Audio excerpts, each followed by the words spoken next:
News is your news leader. Here's what we're following tonight.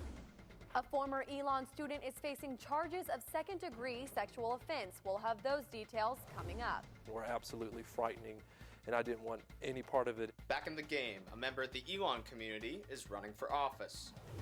North Carolinians took to the streets this weekend protesting Pat McCrory and his choices. I'm Nicole Chadwick, and I'll have that story coming up. I'm Brennan McDavid. And I'm Alex Rose. ELN Local News starts right now.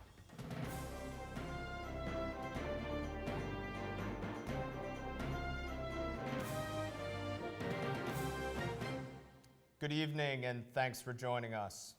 We have some wild weather tonight, setting the stage for a wintry week in the Carolinas. ELN Local News is looking to keep you safe. Our Corey Shegda is in downtown ELN with more on the slippery conditions. Corey? Alex, as you can see behind me, it is snowing, but this is nothing compared to what we're going to get this week. We're expecting light snow and showers until about midnight tonight. Tomorrow, we're getting a break from the snow, but on Wednesday, more snow with possible accumulations. Snow is expected to start around 12 p.m. with accumulations of 5 to 8 inches. Now let's take a look at your Phoenix 5-day forecast. Today we had a high of 40 and tonight a low of 26. Tomorrow starts to get a little colder with only a high of 36 and a low of 22 degrees. You're really going to want to bundle up on Wednesday because the high is below freezing at 29 degrees and a low of 26. Thursday is when it will start to warm up with a high of 41 degrees, and Friday's even warmer at 46 degrees and a low of 24. Saturday is the warmest day of this week with a high of 47 and a low of 29 degrees. Make sure to bundle up this week, and if you're driving around, make sure to be safe because the roads may be slippery. Back to you, Alex and Brennan. We have new information tonight about an ELN student who is facing felony charges. Our Jason Puckett has more on the story. Jason? Brennan, ELN senior Jeremy Jacob faces 2 charges of second-degree sexual offense. According to a Town of ELN police report, a woman says she was sexually assaulted in mid-January at Jacob's house on Atkinson Avenue. Court documents confirm the woman is an ELN student. The police report says the victim came forward 2 days after the event. Officers arrested Jacob 9 days after the alleged assault. He is free on $40,000 bail. We called Jeremy Jacob and his lawyer and didn't get a response back from either. ELN administration confirms Jacob is no longer a registered student. Jacob will be in court on Wednesday to determine if there is probable cause to go forward with the case. Be sure to stick with ELN Local News as we continue to follow this story. For any victims of sexual assault, rape, or any interpersonal violence on campus, there are sources to help. There's a confidential advocate on campus that can be reached on the ELN Safe Line 24 hours a day. That number is 336-278-3333. Or if you know someone who may have been sexually assaulted, ELN counselors say to reassure them and encourage them to reach out for help. And the counselors ask everyone to remember 1 in 5 female college students claim to be sexually assaulted, but only 1 in 8 actually report it. An ELN freshman appeared in court today after he was arrested Friday on multiple drug-related charges. According to ELN Town Police Chief Cliff Parker, police seized 15 grams of marijuana from Orion Cyrus at his Danley apartment. ELN Local News first told you Cyrus is facing 3 felony charges, including possession of marijuana with intent to sell and deliver and manufacturing of marijuana. For additional information on Cyrus's charges, visit our website, elonlocalnews.com.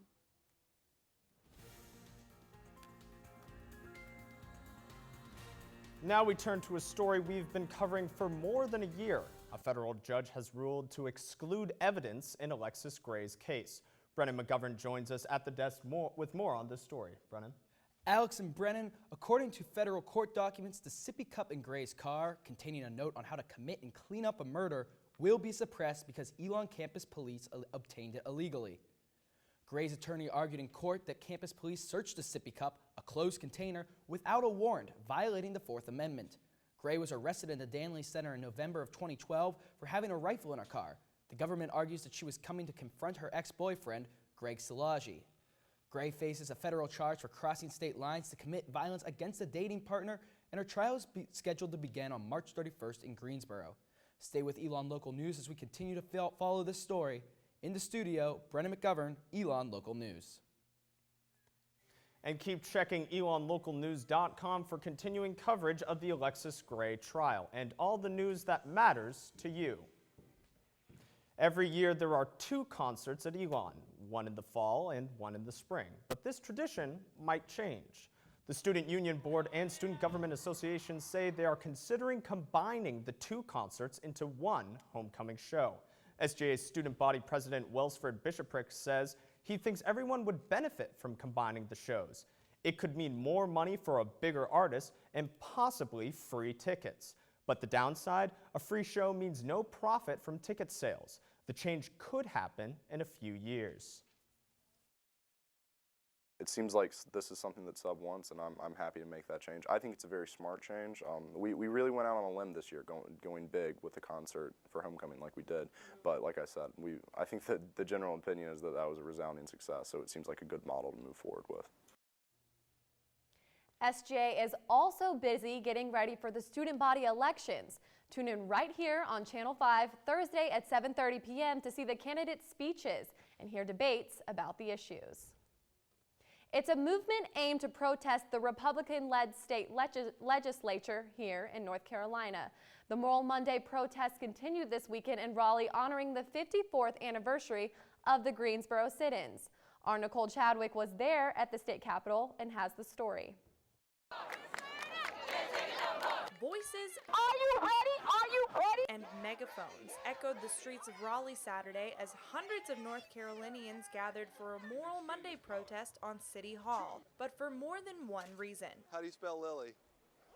L-I-L-Y.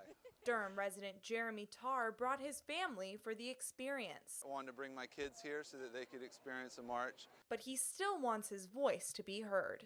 Part of being in a democracy is making your voice heard, so we do that through voting, which we do together as a family, and we do that through marching and demonstrating and showing people what's important to us. Thousands of people marched the streets of downtown Raleigh this weekend, young and old, protesting the government, Pat McCrory's choices, and unemployment benefits. Planned Parenthood volunteer Myra Sloan marched for women's rights. I feel like we were a progressive state before this recent legislature, and from all sorts of angles, we've been under attack. Others marched for education, to expand Medicaid, and for general changes to the North Carolina legislature. Alamance is coming through. More than 100 people from Alamance County attended, including Elon students. Like Tarr, Sloan wants everyone there to know one thing. It's important for people to see that they're not alone. Nicole Chadwick, Elon Local News. More than 900 people were arrested in 2013 in Moral Monday protests across the country. No one was arrested in the protests this weekend. An Elon employee is hoping to make a difference in the Alamance County school system by running for office. Our Sky Cowens has more. Elon graduate Jeremy Teeter says he always wanted to be a high school social studies teacher, but after teaching for a year in Alamance County, he gave up his dream job to work at his alma mater. The state of North Carolina and some of the changes that they were talking about for public education were absolutely frightening, and I didn't want any part of it. And now, 4 years later, Teeter is fighting to make a difference in education.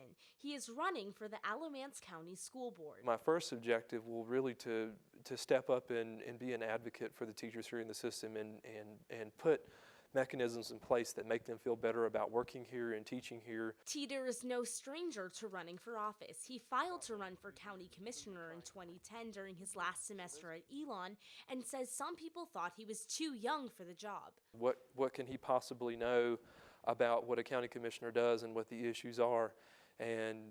But I had been studying the position just by paying such close attention to local politics my whole life. I knew what was going on. Teeter lost that election, but his feedback from voters encouraged him to keep pursuing his passion. After talking to a lot of voters who said, I wouldn't vote for you for county commissioner, but I would vote for you for school board. I think you would be a great fit for school board, and I could not ignore that. After 4 years, Teeter thinks that his experience in local politics will be much different this time around. Sky Cowens, Elon Local News. The candidate filing period for the North Carolina Board of Elections starts today and runs until February 28th. According to the Times News, Teeter is up against board chairman Tony Rose. The other two seats on the board will be up for re-election, but it is not clear if the current chairman will run for re-election. The former site of B. Christopher's and B's Bistro is opening its doors to a new restaurant tonight. Cutlery Steakhouse is a Southern-style restaurant and is run by B. Christopher's former head chef, Jason Jones. Jones worked at B. Christopher's for 3 years before the restaurant moved to its current location in Greensboro last year. The new restaurant will feature a bar and private dining rooms as well as an online takeout menu.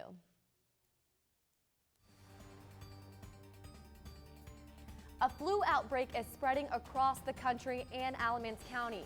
10 people in North Carolina died from the flu last week, bringing the death toll to 56 for this year.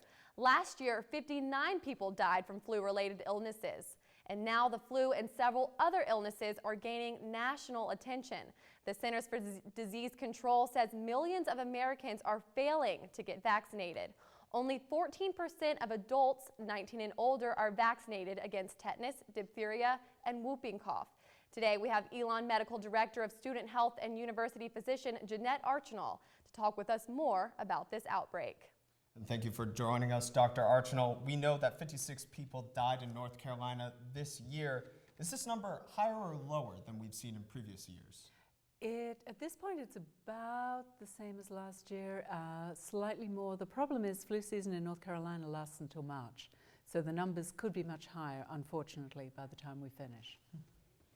And I know that hundreds of students were suspended from Winston-Salem and Forsyth County for actually refusing not to get vaccinated. Is this becoming an issue? Are people refusing to get the vaccine? People have always refused to get the vaccine. There are a lot of myths about the vaccine. I wasn't aware students had been arrested. I know that most healthcare systems now make it mandatory to get the flu vaccine. This is the first year that it was actually compulsory through the Alamance Regional Medical System. And now I know a couple of reports have come out suggesting that people are not getting vaccinated because they're afraid that it will lead to autism. What are the facts around this issue? There is actually no data that any vaccine leads to autism. The real scare with autism was the MMR vaccine, and that was debunked a long time ago. The flu vaccine, most people refuse, in my experience, because they either think, well, I've never had the flu, I'll never get it. There are people who are afraid they will get the flu by having the vaccine, which is you can get a mild case from the live one, but the shot is a killed vaccine. So there is absolutely no way you can get the flu from the flu shot. Okay, well, thank you very much for joining us again, Dr. Archinal. Now, Friday kicked off the 2014 Winter Olympics in Sochi, Russia, but one ELN professor is experiencing the games on the front line. We'll have that story and your full Olympic coverage next. I wasn't considering going to college at first because I didn't think it was for me. From Trinidad to ELN, how one ELN student with a rough past is moving forward. And the Phoenix took on Georgia Southern this weekend. We'll have that and more later in the show.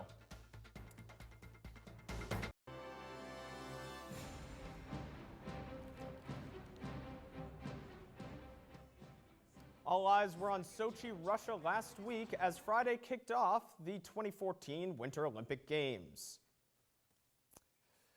And ELN University Communications Assistant Professor Max Nagin is currently in Sochi working for NBC Sports as a digital media manager. But Nagin is no stranger to working at the Olympics. This is his 4th time covering the Games. He won an Emmy for his work with the London Olympics back in 2012. Nagin is responsible for the file transfer of all stories completed by reporters to make sure they play across daytime, primetime, and late-night schedules. We tried to contact Nagin for a comment, but were not able to reach him.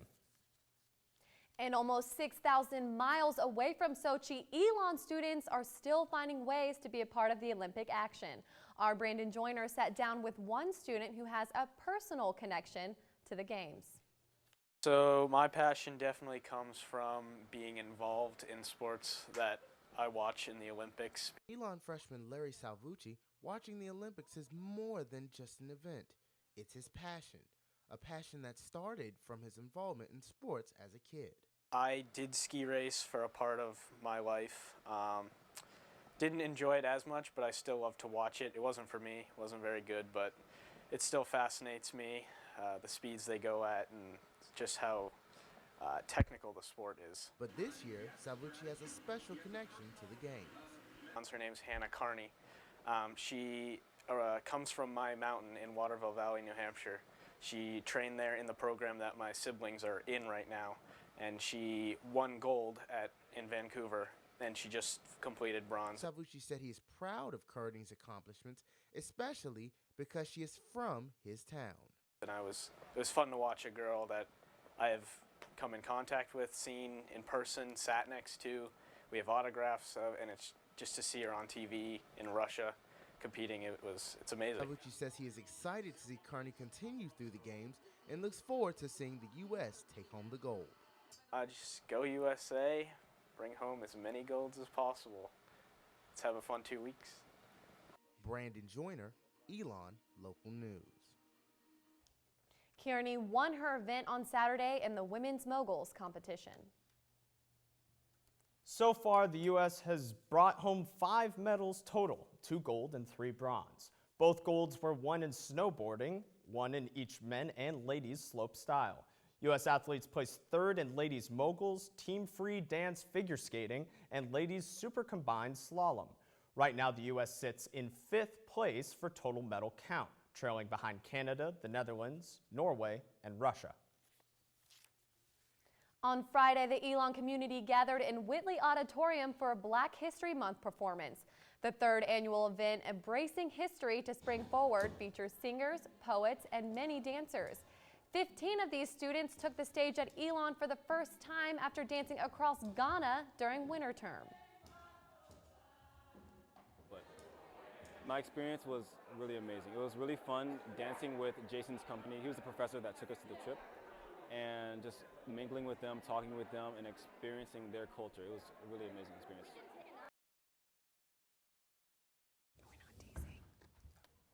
Coming up on ELN Local News. What started out as a dream is now a reality. How one ELN student battled the odds to get to ELN. And Valentine's Day is at the end of this week. I'll have some tips on how to show your loved one without hurting their wallet. That's coming up on this week's College Consumer.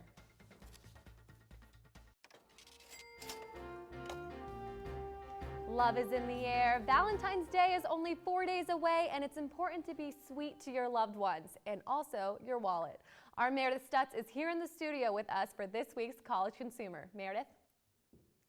Brennan and Alex, if you are worried about breaking the bank this Valentine's Day, don't stress. I have some tips to make your Valentine's Day memorable while keeping it affordable. First, if you are thinking about going out to dinner, consider cooking at home instead. A candlelit spaghetti and meatball dinner at Olive Garden can cost $13 per plate, and making it at home will only cost about $8.50 per plate. But if you are set on dining out, consider sharing an entree. Also, only going out for dessert or lunch is another great option. Places like Prego's and Da Vinci's Table have lunch menus that can offer cheaper options. If you're looking to see a movie, skip going to the theater.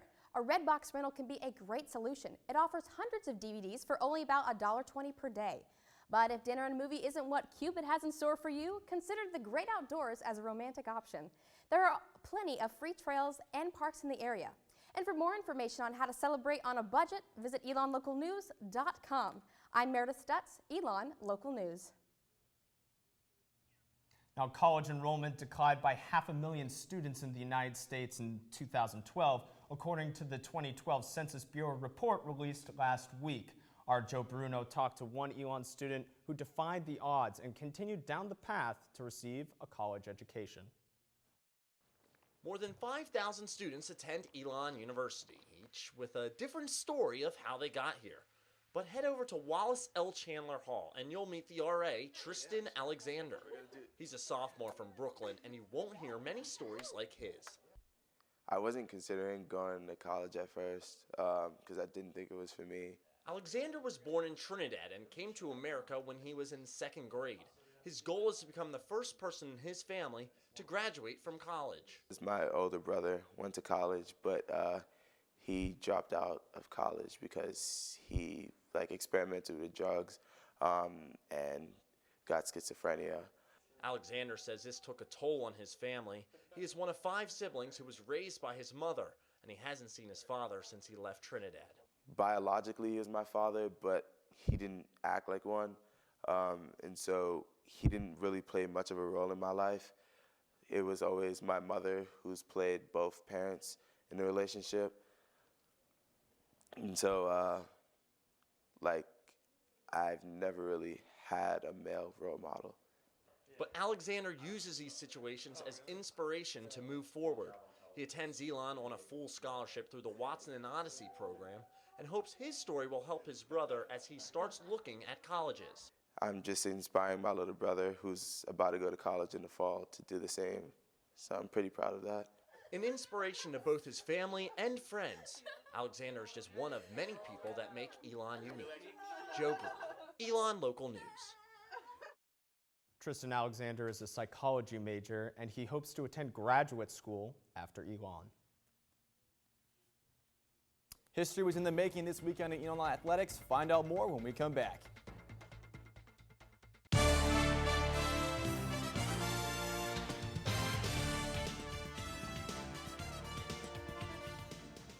And before we get a sports update, let's check up on Jeremy Jacobs. This just in.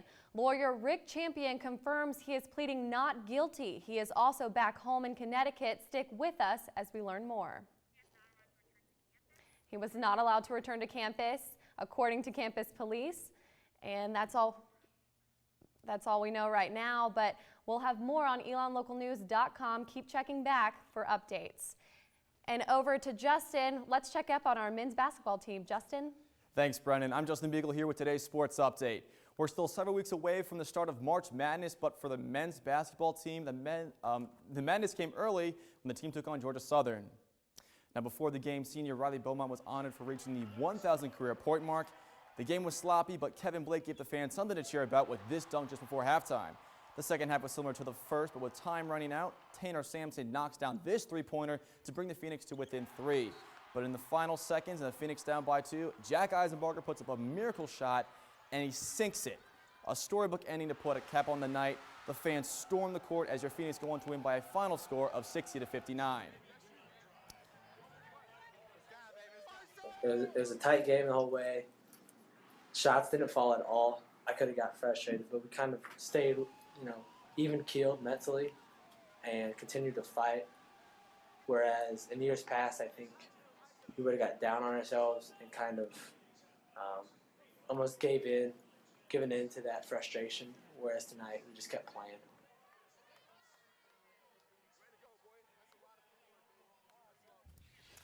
So, Beagle, what do we have to look forward to sports this coming week? Well, tonight the women's basketball team takes on Davidson, which is a pretty big game, home game for them, leading with the Southern Conference Tournament. And then on Wednesday, the men's basketball team is at Furman. And also this Friday marks the first home women's lacrosse game, so be sure to come out there at 4 p.m. and support the Phoenix. Yeah, and we know that they had their first women's lacrosse game against Duke this past weekend, so hopefully they'll be able to turn it around. Hopefully they'll bounce back after that loss. Definitely. So I guess that's all the sports we have for this week. Follow us on Twitter at ELN Sports for your score updates throughout the week. And thank you again to Justin. That's all the news we have for you right now, but be sure to stay with us throughout the week by checking our website, ELNLocalNews.com. And you can also like us on Facebook and follow us on Twitter, and tune in Thursday at 7:30 p.m. for live coverage of SGA speeches and debate. From all of us here at Elon Local News, have a great week, Elon.